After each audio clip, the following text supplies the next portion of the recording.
Avertissement. L'émission qui suit est une émission payée par ses commanditaires.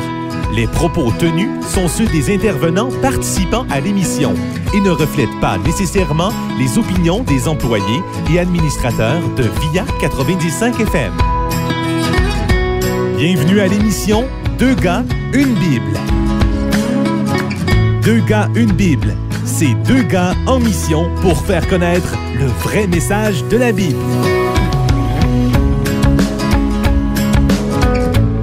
Bonjour et bienvenue à l'émission Deux gars, une Bible avec vos animateurs, les pasteurs Frédéric Colella et Joël Lapierre, respectivement pasteurs à l'Église Vie Nouvelle de Trois-Rivières et Évangélique Baptiste de Trois-Rivières. C'est un plaisir d'être avec vous et on est ici en mission pour vous faire connaître le vrai message de la Bible. Et on est sur un nouveau thème aujourd'hui, mais qui fait suite à un thème qu'on a touché il y a de cela 2 semaines, le 14 avril, lorsqu'on a parlé de pourquoi croire la Bible. Parce que la Bible fait des prétentions de vérité absolue qui sont attestées par des miracles. C'est ce qu'on avait parlé. Et là, on veut faire un peu du pouce là-dessus et continuer avec le thème maintenant de est-ce que la Bible, elle est fiable? Est-ce que son contenu a changé, comme parfois certains le prétendent? Encore faut-il le prouver. Et on aimerait aborder ce thème-là aujourd'hui. Est-ce que ce texte qu'on appelle la Bible, il a changé ou est-ce qu'il est fiable? Fait que la question est soulevée par le fait que la Bible a été écrite il y a des centaines et même des milliers d'années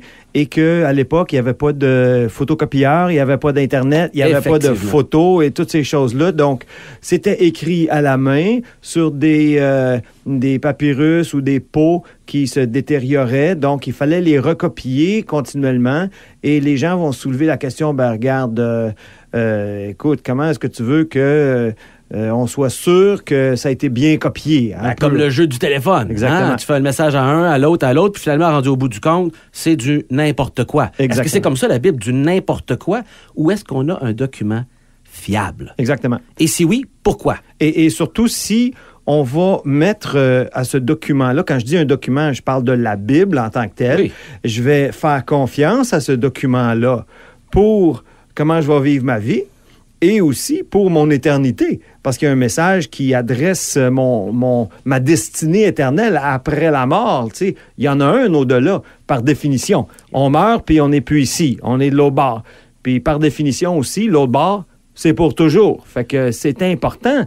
Et si je veux faire confiance, j'ai besoin de savoir, est-ce que ce qui est écrit là, c'est vraiment ce qui a été écrit à l'origine? Tout à fait. C'est une question essentielle à répondre avec nos auditeurs parce que, Frédéric, si on veut inviter nos auditeurs à braver la lecture de la Bible, à oser aller vérifier, ben, il faut encore les rassurer que c'est un texte fiable. Exactement. Et on commence ce matin avec la lecture d'un texte justement par un auteur qui n'est pas juif, un docteur qui s'appelle Luc, qui a écrit un évangile. Et on va lire les quelques versets d'introduction qui nous montrent la rigueur, le sérieux du témoignage qu'on a en main ici. C'est pas du n'importe quoi et tout le contraire. Voici ce que ça dit dans Luc chapitre 1, les versets 1 à 4. Plusieurs ayant entrepris de composer un récit des événements qui se sont accomplis parmi nous, suivant ce que nous ont transmis ceux qui ont été des témoins oculaires dès le commencement, et je souligne ici les témoins oculaires dès le commencement, et sont devenus des ministres de la parole, donc ils propageaient le message. Il m'a aussi semblé bon, après avoir fait des recherches exactes sur toutes ces choses depuis leur origine. Il faut se rappeler que cet homme-là, il avait accès à parler à Marie, la mère de Jésus, à ses disciples, à des gens de la ville de Jérusalem, à tous ces témoins-là qui étaient vivants à son époque. Et de te les exposer par écrit d'une manière suivie, excellent Théophile, celui à qui Luc écrit, tout comme il l'écrit aussi à Théophile pour le livre des Actes des Apôtres, afin que tu reconnaisses la certitude des enseignements que tu as reçus. Et je souligne ces paroles-là, afin que tu reconnaisses la certitude des enseignements que tu as reçus. C'est fiable ce que tu as reçu. Ce que tu as entendu des apôtres, ces histoires de Jésus-là, je te les atteste, j'ai fait mes devoirs, c'est validé. Donc, il est en train de dire qu'il y a un message, il y a un enseignement qui est donné par les apôtres, et Luc lui-même était un disciple de l'apôtre Paul. Il l'accompagnait dans ses voyages. Et ce qui est important avec Luc, c'est qu'il faut comprendre, il est un petit peu comme nous. Il n'était pas de témoin oculaire. Il était de l'extérieur. Et là, il rentre dans le message, il reçoit le message. Et là, il veut savoir, lui, qu'est-ce qui s'est passé. Et il va voir les témoins de l'époque. Et finalement, il écrit l'Évangile de Luc. Mais la question pour nous, si on veut ramener le point que tu soulevais tout à l'heure, Joël, c'est que comment moi je fais pour savoir que ce que je lis dans l'Évangile de Luc, c'est exactement ce que Luc a écrit?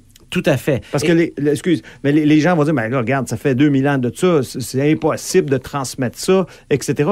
Comment on fait pour... Est-ce que c'est possible d'avoir une certitude que ce que j'ai dans les mains, c'est ce que lui a écrit? Donc, tu sais, si j'ai ce que lui a écrit, j'ai en même temps ce que lui croyait et ce que les premiers chrétiens croyaient. Et la question, est-ce qu'on peut savoir ça? C'est-tu possible? Je crois absolument, et je pense que tu as fait un beau vidéo très intéressant d'une expérience l'année dernière lorsque tu es allé visiter le musée de la Bible. Ouais. Parle-nous-en un peu, ça va nous éclairer dans cette question-là. OK. Je suis allé à Washington, et puis il y a un nouveau musée là qui s'appelle le musée de la Bible. Tout nouveau. C'est fantastique. Et à l'intérieur de ça, ce qu'on a, c'est des centaines de copies de diverses traductions de la Bible qui datent des fois même du Moyen Âge. Donc, ce sont des copies datées de 1200, 1300, 1500, 1700 et tout ça dans plusieurs langues, des langues européennes, des langues africaines, asiatiques aussi. Et une des choses qui ressort, c'est que toutes ces traductions-là disent toutes la même chose. Fait que à partir de là, on recule tranquillement et on veut aller à la source. Et donc, ce qui nous amène aux copies antiques, si tu veux, ou les anciens parchemins qui existent encore du Nouveau Testament, par exemple. Et ça, on sait qu'il y en a au-delà de 5000 copies. Donc, ce ne sont pas les copies originales. Ça, on le sait. Ça, on l'admet d'emblée. Oui. Mais les copies anciennes que nous avons ne sont pas si loin que ça de l'original. Tout à fait. Et encore là, c'est toujours la même chose. Vous allez voir Luc, le Luc des anciennes copies, c'est le même Luc qu'on va trouver dans toutes les copies du musée de la Bible, par exemple. Tout à fait, ça n'a pas changé. Ça n'a pas changé. Et bien plus que ça, et ça devient, je ne veux pas être trop technique non plus, mais dans l'histoire de l'Église, nous avons les disciples des apôtres. Donc, on appelle ça les pères de l'Église, donc au 1er siècle, 2e siècle, 3e siècle. Et eux ont écrit des livres de théologie. Beaucoup écrit. Énormément. Et ils nous transmettent le même Jésus qu'on lit dans les évangiles. Et même des citations. À profusion. Il y a tellement de citations là-dedans que tu peux reconstituer le Nouveau Testament en entier. Phénoménal. C'est absolument... Et tu vas prendre leurs citations, tu vas prendre une copie du Nouveau Testament à partir de leurs citations, tu vas les comparer avec les manuscrits anciens et avec les traductions, et savez-vous quoi? C'est toute la même chose. Encore, on peut ajouter à cela des découvertes qu'on a fait à Qumran. J'étais, il y a une douzaine d'années, à Qumran, qui est un endroit sur le bord de la mer Morte en Israël, où ce qu'on fait face, en fait, au Jourdain, la Jordanie de l'autre côté. Et ils ont découvert là, à cet endroit, il y a environ 70 ans, un paquet de copies de manuscrits anciens écrits en hébreu qui dataient de l'époque de Jésus. Okay. Donc, des gens qui se sont sauvés, qui voulaient préserver des textes de Jérusalem lorsque la destruction s'en venait en 70, des gens qui étaient très religieux, qui faisaient partie de ceux qui amenaient des copies, qui voulaient préserver ces copies. Ils ont enfermé là pendant 1900 ans avant qu'on les redécouvre. Ah, c'est extraordinaire. Ça, c'était des copies, par exemple, de l'Ancien Testament. Là. Oui, tout à fait. Donc, des Écritures juives. Exactement. Et ce que ça a fait, c'est que tous ces copies qu'on a trouvées, et j'ai pu me promener dans ces petites cavernes-là et voir les endroits où ils ont trouvés, a confirmé la fiabilité de ce que nous avions dans l'Ancien Testament. On a trouvé des textes, par exemple, comme celui, le rouleau d'Ésaïe, qui est bien connu. Oui, qu'il y a un musée même dédié à lui en Israël. Tu peux Jérusalem. voir le rouleau dans je l'ai vu. Un chose en vitre. Là, Tout à fait. C'est impressionnant de voir comment ils ont été préservés. Ces gens étaient soucieux. C'était pas du n'importe quoi, l'art de transcrire, de copier. C'était avec une grande rigueur que c'était fait pour garder ce texte intact. Et on a découvert finalement que le texte qu'on avait était identique à celui qu'on a trouvé. Et là, on parle des Bibles qu'on lit aujourd'hui. 1900 ans avant, c'était pareil. Et ce texte-là date de l'époque de Jésus. Et même un peu avant, ce texte que Jésus nous dit être fiable. Jésus endosse la fiabilité de l'Ancien Testament. Ben oui, Jésus cite Genèse, il cite Moïse, il cite David, il cite les psaumes, il cite les prophètes et tout ça. Et donc, les copies qui étaient à son époque, ce sont celles qu'on a retrouvées, dans le fond. Tout à fait. Et lorsqu'on prend, justement, pour revenir au fameux livre d'Ésaïe, qui date de l'époque de Jésus, donc ceux qu'on a trouvés dans les cavernes de Qumran, eh bien, quand on compare ça aux copies les plus vieilles que nous, on a un écart de 900 ans. Oui. C'est quelque chose, là. Puis les gens vont dire, ben là, regarde, 900 ans de copies, c'est impossible. Et pourtant, quand on les met un à côté de l'autre, on a le texte identique qui vient valider le processus de copie. Et je veux juste rajouter à ça que les Juifs, encore aujourd'hui, continuent de copier leurs textes à la main, dans des rouleaux, et les mettent dans les synagogues. Et à un certain moment donné, on les remplace avec des nouveaux. Et j'ai vu au Musée de la Bible, justement, des centaines de rouleaux et qui transmettent encore ce même texte. Et c'est la même chose. C'est toujours la même chose. Tout à fait. Et tu sais, Frédéric, on a des centaines, des milliers de copies. Et les gens vont mettre en doute son intégrité, alors qu'on croit des choses souvent qui sont très loin de leur origine. Je donne l'exemple, les guerres de César, avec la Gaule. Oui. On y croit, il n'y a personne qui doute. Oui, l'histoire d'Astérix Obélix, c'est tout vrai, ça, évidemment. Mais sur quoi on se base pour ces guerres? On se base sur des textes, on en a une dizaine, qui sont 900 ans après les événements, et avec seulement 10 copies, 900 ans après les événements, ça suffit pour qu'on y croit. Exactement. Mais la Bible, elle, a des textes qui sont plus proches dans cet espace-temps-là. Et il y en a encore beaucoup plus. On parle de des centaines. Milliers. Oui. Des milliers de copies. Et on voudrait mettre en doute ce texte qu'on peut vérifier et valider. Et voilà. Donc, la question pour nous devient, est-ce que ce message est vrai? Puis on va parler de ça éventuellement, de la véracité du message. Mais ce que nous pouvons affirmer, et ça, c'est sans aucun doute, c'est ce qui est écrit là. C'est ce que ces auteurs-là ont écrit. Donc, nous avons dans les pages du Nouveau Testament ce que les premiers chrétiens croyaient concernant, évidemment, le message central qui est la personne de Jésus-Christ. Donc, la question, est-ce que c'est vrai ou non? Ça, c'est une autre chose. On encourage tout le monde à lire le Nouveau Testament pour eux-mêmes, d'explorer les prétentions du Nouveau Testament. Oui. Mais on ne peut pas dire honnêtement que on ne peut pas leur faire confiance. Là. Non. Ça, c'est une double négation, c'est compliqué, là, mais dans le fond, là, de dire que c'est pas exact, là, c'est pas fondé sur rien. Tout à fait.